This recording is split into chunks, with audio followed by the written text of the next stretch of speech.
Innal hamdalillah nahmaduhu wa nasta'inuhu wa nastaghfiruh wa na'udzu billahi min syururi anfusina wa min sayyiati a'malina may yahdihillahu fala mudilla lahu wa may yudlil fala hadiya lahu. Asyhadu an la ilaha illallah wahdahu la syarika lah wa asyhadu anna Muhammadan abduhu wa rasuluh. Allahumma salli wa sallim wa barik ala sayyidina Muhammad wa ala ali sayyidina Muhammad. Amma ba'd. Ayuhan nas, usikum wa iyaya bitaqwallah faqad fazal muttaqun. A'udzu billahi minasy syaithanir rajim. Bismillahirrahmanirrahim. La in syakartum la azidannakum wa la in kafartum inna 'adzabi lasyadid. Shadaqallahul azim. Hadirin kaum muslimin jamaah salat Jumat rahimakumullah. Marilah kita tidak henti-henti untuk selalu bersyukur kepada Allah Subhanahu wa taala atas berbagai kenikmatan yang tak terhitung, terutama kenikmatan iman dan Islam, sehingga pada kesempatan yang mulia ini alhamdulillah kita bersama masih sanggup memenuhi undangan Allah untuk bersama melaksanakan sholat Jumat. Tanpa keimanan dan keislaman yang kuat, apalagi dalam cuaca yang sangat panas di luar sana, tidak mungkin kita bisa datang ke tempat yang mulia ini. Salawat dan salam semoga senantiasa selalu tercurahkan kepada junjungan kita Nabi besar Muhammad SAW beserta keluarganya, para sahabatnya, para pengikutnya, termasuk kita semua sampai akhir zaman. Amin ya rabbal alamin. Tidak lupa khotim mengingatkan, mari kita bersama berikhtiar keras agar kita senantiasa meningkatkan keimanan dan ketakwaan kita kepada Allah Subhanahu wa taala. Hadirin kaum muslimin jamaah salat Jumat rahimahumullah. Pada kesempatan khutbah di bulan Rabiul Awal ini, izinkan khotib untuk bersama-sama saling mengajak, saling mengingatkan. Mari kita bersama bertekad agar di momentum mauludan ini atau maulidan ini kita bertekad bersama untuk berusaha bisa mengikuti sunnah Rasulullah SAW, terutama dalam hal kaitan melaksanakan ibadah seperti ibadah sholat ataupun yang lainnya. Jangan sampai kita di akhirat nanti ketika ditanya oleh Allah Subhanahu wa taala, banyak sekali alasan-alasan, banyak sekali hujjah-hujjah tentang apa yang telah kita lakukan, terutama dalam hal meninggalkan ibadah, yakni meninggalkan sholat. Alasan selalu saja dibuat-buat.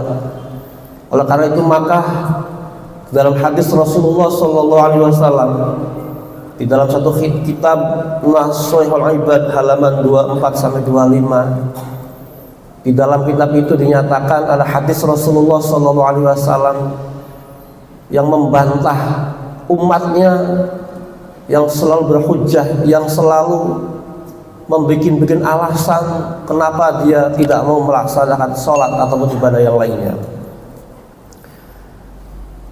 Kata Rasulullah SAW, Inna Allah yahtajju yawmal qiyamati bi arba'at anfusin ala arba'at aznan minan nas. Kata Rasulullah, sesungguhnya Allah Subhanahu wa ta'ala akan berhujjah pada hari kiamat nanti kepada 4 golongan jenis manusia yang selalu saja beralasan ketika dia meninggalkan ibadah. Yang pertama adalah al-aghniya bi Sulaiman bin Dawud Yang pertama, Allah akan berhujjah kepada Nabi Sulaiman bin Daud untuk orang-orang kaya yang selalu saja bikin alasan yang dibuat-buat ketika dia meninggalkan ibadah, terutama sholat. Di dalam kitab itu dinyatakan 5 tarakul ibadah. Wahai orang kaya, kenapa kalian meninggalkan sholat? Kenapa kalian meninggalkan ibadah? Orang kaya itu menjawab, nahnu masyghulun. Ya Allah, kami sibuk dengan kekayaan saya. Harta saya di mana-mana. Tanah saya di mana-mana.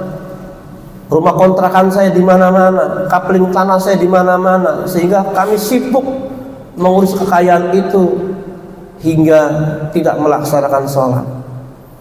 Kemudian alasan itu dibantah oleh Allah dengan menyebut nama Nabi Sulaiman bin Daud alaihissalam. Sebesar apa kekayaanmu sehingga kamu berani meninggalkan sholat? Seperti apa kekayaanmu dibanding dengan kekayaan Nabi Sulaiman alaihissalam? Nabi Sulaiman bukan hanya sekedar kaya, tapi beliau juga adalah sebagai seorang raja yang menguasai dunia saat itu. Tetapi walaupun dia kaya, walaupun dia sibuk dengan kekuasaannya, tapi masih sempat melaksanakan sholat. Jadi yang pertama ini, orang sholat, orang meninggalkan sholat dengan alasan kesibukan karena kekayaannya, dibantah oleh Allah Subhanahu wa Ta'ala dengan menyebut nama Nabi Sulaiman alaihissalam. Sebesar apa kekayaanmu dibanding dengan kekayaan Nabi Sulaiman alaihissalam? Yang kedua, wa 'alal 'abid bi Yusufah. Allah akan bertanya kepada para abid, kepada para pekerja, kepada para pegawai yang selalu sibuk dengan alasan karena perintah dari majikannya, dengan alasan menjalankan perintah dari atasannya, sehingga lupa melaksanakan sholat. Allah bertanya kepada mereka, 5 taraktum ibadah, kenapa kalian berani meninggalkan ibadah?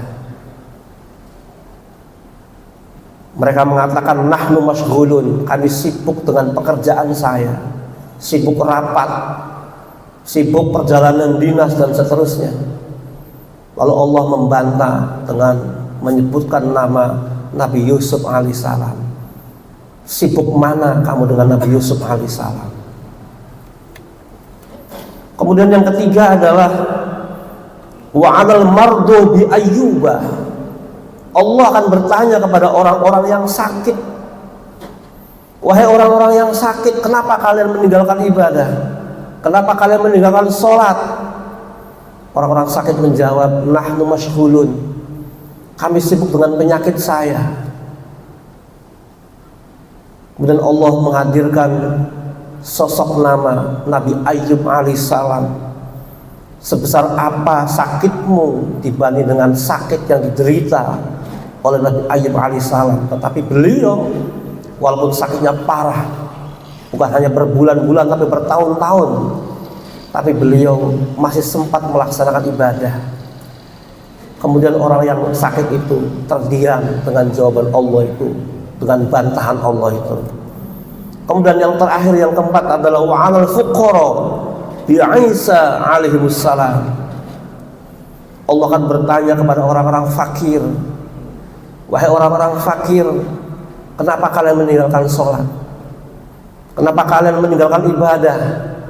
Orang fakir menjawab, nahnu masyghulun, ya Allah, kami sibuk dengan kefakiran saya, kami sibuk dengan kemiskinan saya, sehingga kami bekerja siang dan malam untuk mendapatkan uang, untuk mendapatkan harta, untuk memenuhi kebutuhan keluarga saya. Kemudian Allah membantah alasan itu dengan menghadirkan hujjah, sosok nama Nabi Isa alaihissalam. Miskin mana kamu dengan Nabi Isa? Semiskin-miskinnya kamu masih punya rumah. Semiskin-miskinnya kamu masih punya istri dan keluarga. Tapi Nabi Isa alaihissalam tidak punya apa-apa, tidak punya harta benda, tidak punya istri, tidak punya rumah, tetapi beliau masih sempat melaksanakan ibadah sholat. Hadirin kaum muslimin jamaah sholat Jumat rahmatullah, inilah momentum yang paling baik di bulan Rabiul Awal ini. Mari kita bismillah, semangat untuk melaksanakan atau berikhtiar memperbaiki amal ibadah kita, terutama sholat. Karena alasan-alasan kita semua, akibat kita tidak melaksanakan sholat, dibantah habis oleh Allah Subhanahu wa Ta'ala pada hari kiamat nanti, dan kita akan terdiam 1000 bahasa dengan hujjah yang dihadirkan oleh Allah Subhanahu wa Ta'ala. Barakallahu li wa lakum fil Qur'anil azim wa nafa'ani wa iyyakum minal ayati wa dzikril hakim. Taqabbalallahu minna wa minkum tilawatahu innahu wal ghafurur rahim. Wa qur rabbighfir warham wa anta khairur rahimin. Astagfirullah.